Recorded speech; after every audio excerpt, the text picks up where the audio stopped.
그 당시에도 바리새인, 그 중에 서기관이라고 하는 사람들은 구약 성경을 밤낮없이 연구한 재료를 가지고 백성들을 하나님 말씀으로 가르쳐 온 사람들이었는데, 그 말씀의 실체가 예수님이십니다. 그 예수님이 오셔서 예수님이 구원의 복음을 전하시는데, 예수님이 전하시는 그 복음의 말씀을 깨닫지도 못하고 받아들이지도 아니하고 오히려 예수님을 폄하하면서 무시하고 예수님의 행동에 대하여 불평하면서 비방을 했다는 것. 그 구약 성경은 예수님의 입체 사진이라고 하면은 예수님은 입체 사진의 실물 주인공이었습니다. 그런데 구약 성경을 입체 사진을 가지고 백성들을 가르치고 자기들도 이제 연구하고 했으면서 그 실물이 오셨는데 몰라봤다고 하는 것은 사진 연구가 엉터리였다는 것입니다. 그럼 구약을 그들도 깨닫지 못하고 선생 노릇을 했다.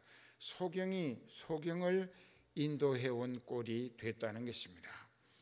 그랬을 때 그 예수님이 그 말씀을 들으시면서 자기를 빈정대고 비방하는 그 유대 종교의 지도자들, 구약 성경을 가지고 백성들을 가르치기 위하여 연구하고 또 그 가르치는 내용을 통하여 자기네들이 대접받고 먹고 살아왔으면서 그 구약 성경의 실물이 예수님으로 오셨는데 몰라봤다고 하는 것, 참 이건 너무나 안타까운 일이 아닐 수 없습니다. 요즘 교회 다니는 사람들 중에도 그런 일들이 많습니다. 예수님이 누구신지도 모르고 하나님을 하나님으로 알아보지도 못하고 하나님으로 몰라보니까는 하나님을 이용해 먹고 그저 하나님을 우습게 취급해버리는 이런 폐단들이 교회 안에도 있습니다. 그래서 그 바리새인들, 서기관들의 빈정되고 비방하는 말을 들으신 예수님께서 왜 자기가 죄 많은 사람들, 그렇게 유대인들이 치를 떨면서 이를 갈고 흡혈귀라고 원수시하는 세리들을 가까이 하시면서 그들에게 복음을 전하시고 또 그들에게 음식도 먹여주시고 하시는가? 그것을 이해시키시기 위하여 이제 3단 논법으로 이 마태복음 15장 3절부터 끝절까지 쭉 이어집니다. 첫 번째는 예수님이 어떤 사람에게 양 100마리가 있었는데 어느 날 그 양을 한 마리가 없어진 것을 확인한 주인이 99마리의 양은 들에다가 풀밭에 그냥 두고 없어진 한 마리의 양을 찾아서 그저 험산줄령을 헤매면서 자기가 다치기도 하면서 찾아다녔다. 그런데 그 길 잃은 양이 주인에게 발견됐을 때에 그 목동이 그 양을 어깨에다 메고 와서 그 99마리 양과 함께 목장으로 들어갔다.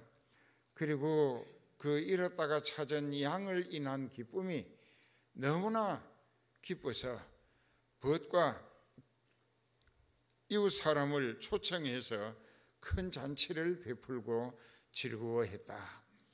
그 여기에서는 100대 1입니다. 양 100마리 중에 한 마리가 길을 잃고 헤매는데 99마리는 풀밭에 두고 잃은 한 마리의 양을 찾아 험산줄령을 헤맸다. 그 찾아내는 것이 찾기까지 그 당시 풍습은 그 양이 어디 낭떠러지에 떨어져서 죽었거나 또 짐승에게 뜯어맥히다가 남은 부분이 있다고 하면 그것을 가지고 돌아와서 비로소 죽었다는 사실을 확인하고 포기한다는 것입니다. 그런데 그 지역은 가보셔서 아시는 분도 계시겠지만은 그 팔레스타인이라고 하는 것은 헬몬산으로부터 저 남쪽에 이어지는 언덕이 있습니다.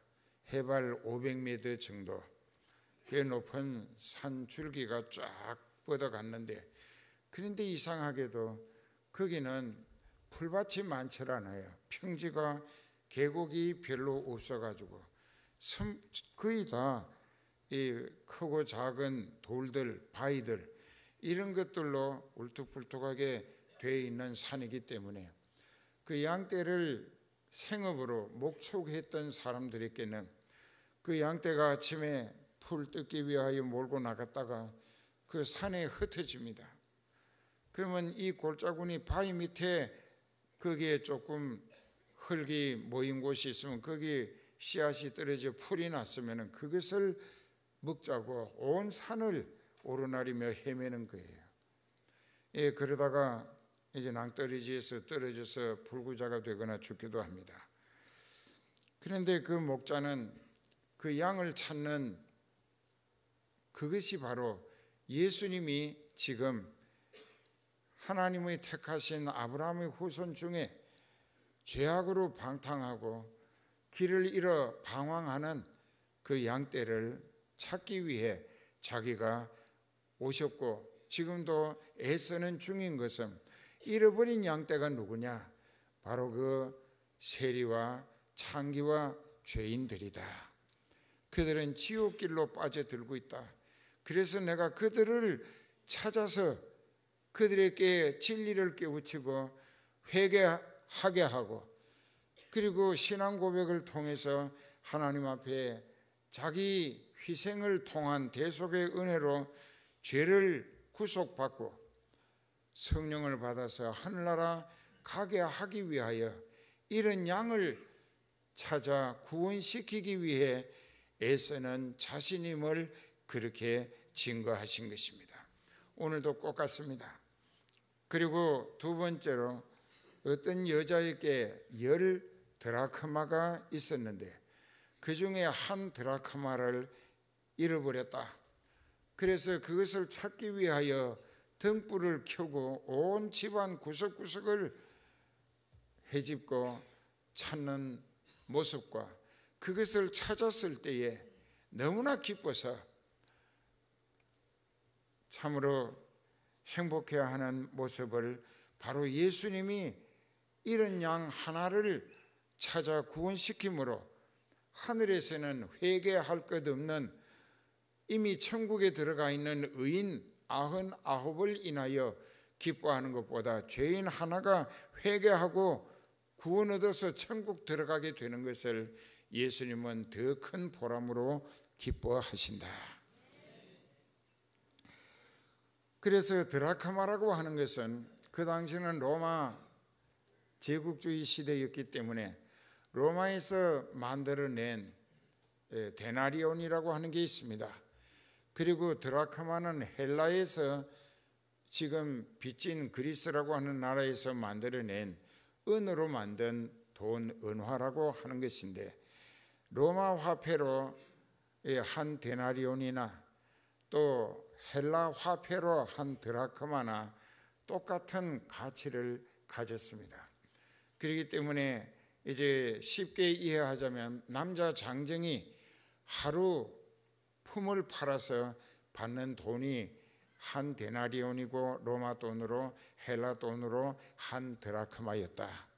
그런데 이 여자에게 웬 드라크마가 10개나 있었는가? 그 당시 사회적 풍습이 남자가 여자에게 장가 들려고 하면은 그 여자에게 선물을 주게 되어 있습니다.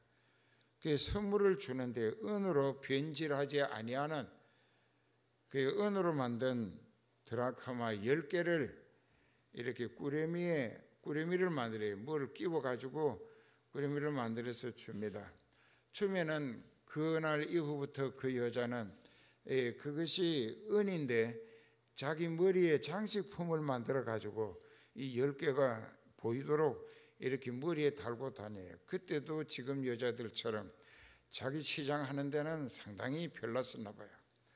그렇기 때문에 여자들은 그 은으로 만든 드라크마 10개가 자기 머리에 장식품이 돼서 그걸 누구나 보고 쉽게 10개구나 알아볼 수 있도록 아, 저 사람은 이제 결혼했구나, 이런 표시도 됩니다. 그래서 남편이 괜찮은 형편의 사람으로 그 여자에게 10 드라크마를 줬구나, 그러면 행복하겠구나, 이렇게 봐달라고 여기에다가 꽂고 다녔던 거예요. 그런데 그 드라크마 1개를 잃어버렸어요. 그 당시 그 유대인들의 집은 워낙 덥기 때문에 벽을 두텁게 싸고, 그리고 문이, 출입문도 판자 같은 걸로 만들어 가지고 밖에 열이 들어가지 못하게 하고, 또 공기 환기통 외에는 창문이 없습니다. 이 조그만하게 한 사방 30cm 정도로 환기통이 있어요. 공기가 들어오고 나가고 하게. 거기 구멍으로 들어오는 빛밖에 없습니다. 그렇기 때문에 한낮에도 그 집안은 어두울 수밖에 없어요. 그렇기 때문에 이 불을 켜고, 등불을 켜고 잃어버린 드라크마를 얼마나 애써 찾았는지. 왜 찾느냐? 그 값어치가 장정 하루의 품삯이라는 것으로는 요즘 아마 그 사모님들 같으면은 그까짓 거 뭐 할 수 있을는지 몰라도 그때는 그게 대단히 컸습니다. 그런데다가 남편의 정표라, 사랑의 표시라, 그걸 한 개라도 잃어먹었다 하면은 그 남편으로부터 엄청난 질책과 버림을 받을 수도 있기 때문에 넌 나를 그렇게 우습게 보느냐 할 수 있는 패단을 걱정해서 자기 형편을 생각하고 자기 입장을 위하여 열심히 찾은 거예요. 그 열심히 찾다가 등불을 켜고 구석구석 빗자루로 썰어가면서 깔개를 드러내고 또 더듬어 가면서 찾았을 거예요. 그렇다가 찾았을 때 얼마나 기뻐하고 즐거워하겠느냐. 그 여기 이제 양 100마리 중에 1마리 잃은 것은 100대 1이고 드라크마 10개 중에 1개 잃었던 것은 10대 1입니다. 그 다음에 이제 세 번째로 가서 이 보통 탕자의 비유라고 하는데 많이 들었을 거예요. 오늘은 다른 차원에서 하나님이 여러분들에게 꼭 주시고픈 말씀을 대언하게 하실 것입니다. 근데 여기서 이제 이 11절에 또 가라사대 어떤 사람이 2 아들이 있는데 그 작은 아들과 큰 아들 2대 1입니다. 양은 100대 1이고 드라크마는 10대 1이고 이 아들 둘은 큰 아들과 작은 아들 중에 2대 1이야. 그 작은 아들을 기준으로 이 말씀이 선포된 거예요. 그러니까 둘 중에 하나라는 것입니다. 그러니까는 교회 다니는 사람 중에 2 사람이 맷돌을 갈다가 예수님 공중에 재림하시면 하나는 휴거, 들리움을 받아서 예수님 앞에 가게 되고 하나는 버려진다. 2 사람이 밭에서 일을 하다가 하나는 들리워서 데려가시고 하나는 버리워진다.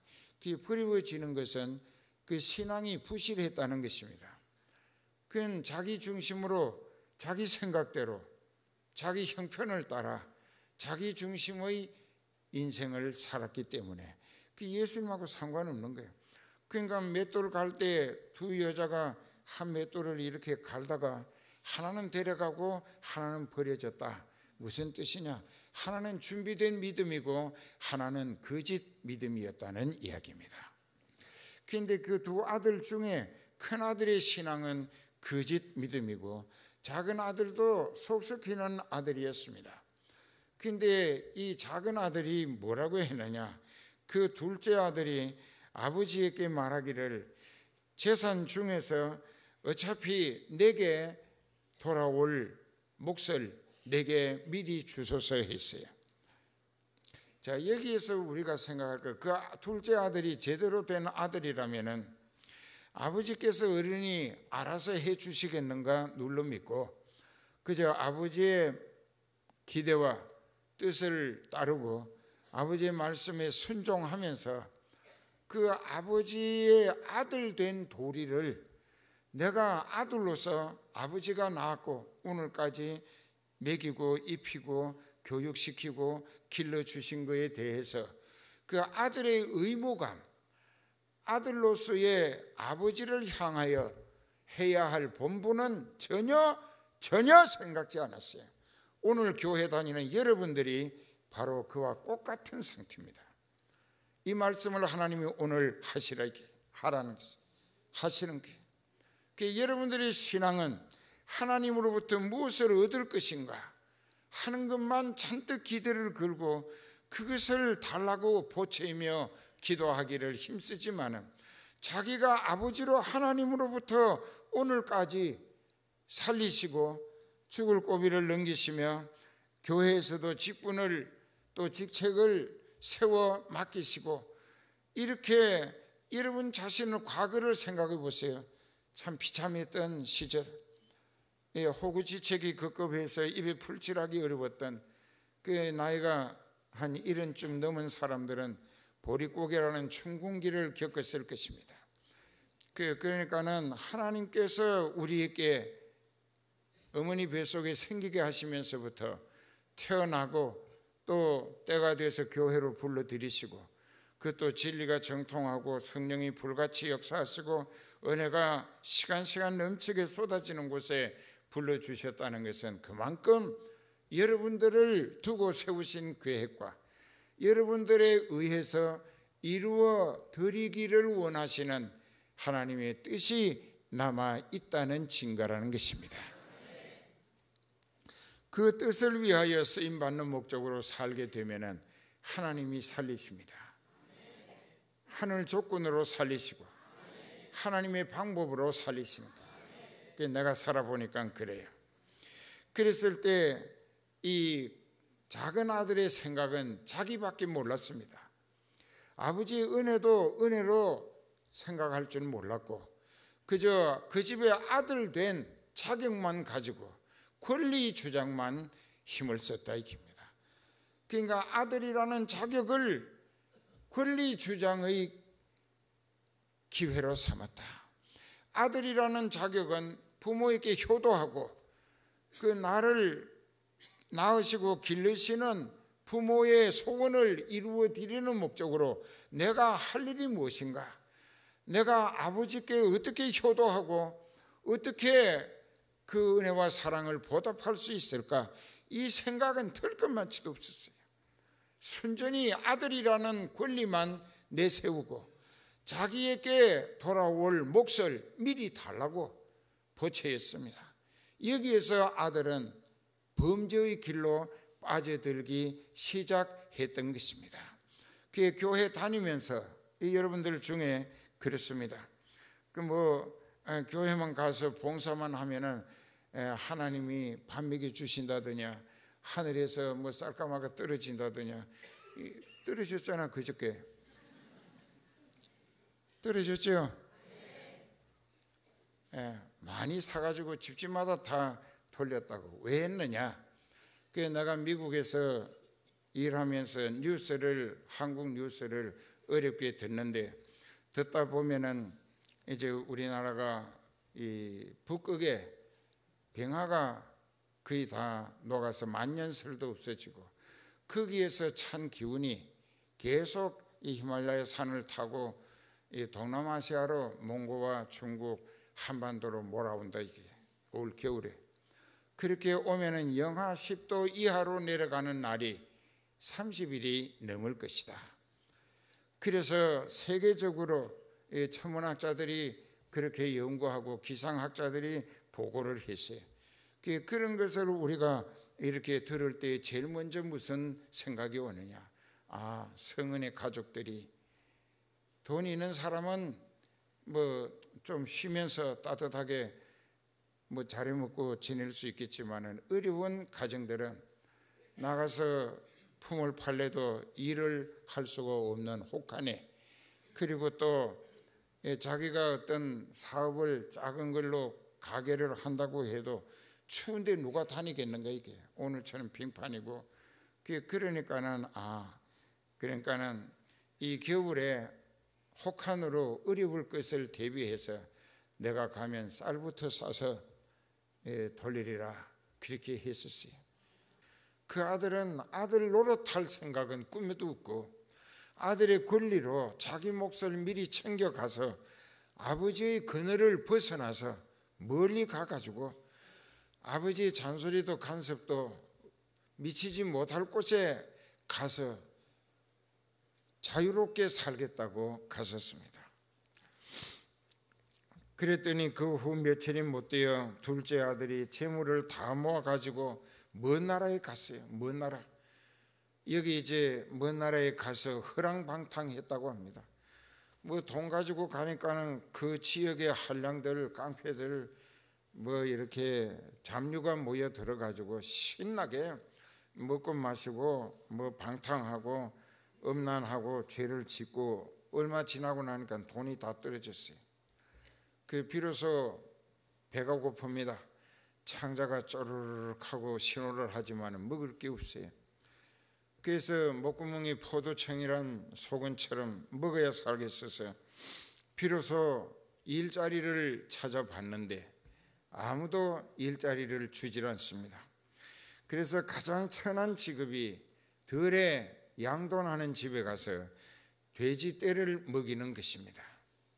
그래서 거기 이제 입에 풀칠을 하기 위해서 돼지에게 종으로 타는 부잣집의 아들이 아버지 품을 벗어나서 제멋대로 자기 몫을 다 날리고 없애버리고 그래도 먹고 살겠다고 돼지에게 종으로 타면 돼지를 섬기는 이 성경에는 레위기나 이런 데 보면은 하나님께서 돼지는 부정한 동물이라고 사육도 하지 말고 키우지도 말고 절대로 먹지 말라 했습니다.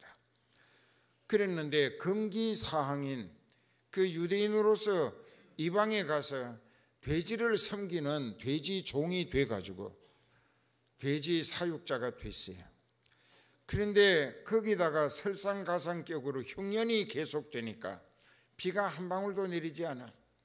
그러니까는 그만 곡식이 추수할 게 없어지니까는 이 하찮은 외국에서 거지처럼 와가지고 돼지 치는 사람에게 곡식을 양식을 제대로 줄 리가 없습니다.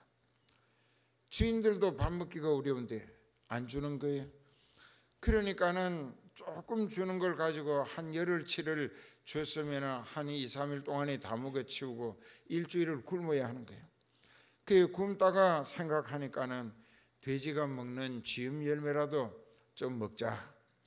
그래서 이제 돼지 먹이를 빼앗아서 훔쳐 먹기 시작을 했습니다. 그렇게 뭐 한 달을 버텼는지 모르지만은 그렇게 하고 나니까는 이 돼지떼가 자기네들의 먹이가 줄어지니까는 비썩 말라가기 시작을 하니까 주인이 와서 볼 때 왜 돼지가 먹이를 맞추어 줬는데 왜 말르느냐 했겠죠. 그러니까는 이 사람이 거기에서도 모가지 잘리게 된다. 이게 완전히 그냥 버림을 받는 거예요. 그러니까 갈 곳도 없어. 이제는 굶어 죽는 수밖에. 그래서 혼자서 옛날을 생각하고 자기가 아버지 품을 떠나서 지금까지 살아오며 방탕하고 잘못 살았던 것을 후회하기 시작을 합니다. 그러면서 그는 뭐라고 했느냐 17절에 보면 내 아버지 집에는 양식이 풍족한 품꾼이 얼마나 많은가. 즉 아버지는 부자기 때문에 아버지 집에 품팔이해서 넉넉하게 먹고 사는 사람들이 꽤 많다 이게.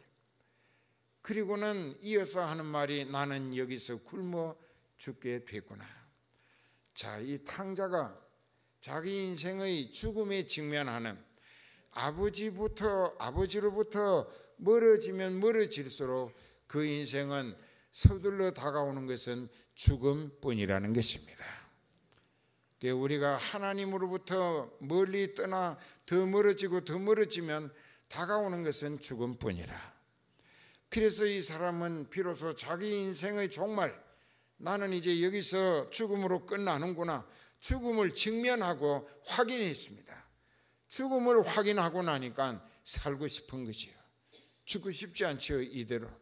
그래서 염치 없지만은 아버지께로 돌아가자. 가서 아버지에게, 내가 하나님과 아버지께 죄를 지었고 또 아버지 재산을 다 날려버리고 죄 짓는 미천으로 악용하고 없애버렸지만은 내가 이제 아버지의 아들 대접받자고 온 게 아니라고, 내가 살기 위해서, 밥 벌어먹기 위해서 왔은즉 나를 아들로 취급하지 마시고 품꾼의 하나로 써달라고, 취직시켜달라고, 일거리 주시고 밥 먹고 살게 해달라고, 이젠 죽음을 벗어나기 위하여, 피하기 위하여 살고 싶어서 염치불구하고 아버지께로 가기로 했습니다. 그래서 하나님은 생명의 본체시라. 하나님을 떠나 죄악으로 멀어지면 멀어질수록 다가오는 것은 죽음밖에 없다. 그리고 살기 위해서는 생명의 본체고 주권자이신 하나님을 향하여 용서를 빌며 돌아가는 길밖에 없다. 회개하며 돌아간다. 그래서 이제 거지같이 돼지하고 같이 살았으니 뭐 이발도 못했고 또 거기 뭐 샤워 시설도 없었을 것이고 돼지 냄새가, 돼지 오물 냄새가 온 몸에 찌들었을 것입니다. 의복에까지. 그렇게 하고 기운이 없어서 지쳐가지고 나처럼 이렇게 비틀거리면서 그렇게 이제 아버지를 찾아가는데, 그날도 아버지는 그 동네 입구 언덕에 서서 이렇게 먼 곳을 살피면서 이놈이 왜 일찍 돌아오지 않는가? 돈 없앤 건 걱정 말라. 너는 내 아들이다. 이게 그것이 하나님의 사랑이에요. 아가페의 사랑이에요. 그래서 그 아버지가 그날도 이렇게 살펴보니까 저쪽에 뭐가 거지같이 해가지고 비틀비틀하면서 휘청거리며 오는데 어느 첫눈에 이건 내 새끼다, 내 아들이다. 그게 부성애라는 것입니다. 아버지의 사랑이에요. 근데 아버지가 막 달려갑니다. 아들은 비틀거리고 오는데 아버지는 막 달려가요. 그 당시 풍속으로 나이 60이 넘은 사람은 젊은 사람들 앞에서 절대로 뛰어가는 일이 없습니다. 이것은 인격적으로 어른의 권위를 손상시킨다고 풍속이 그렇게 돼 있었어요.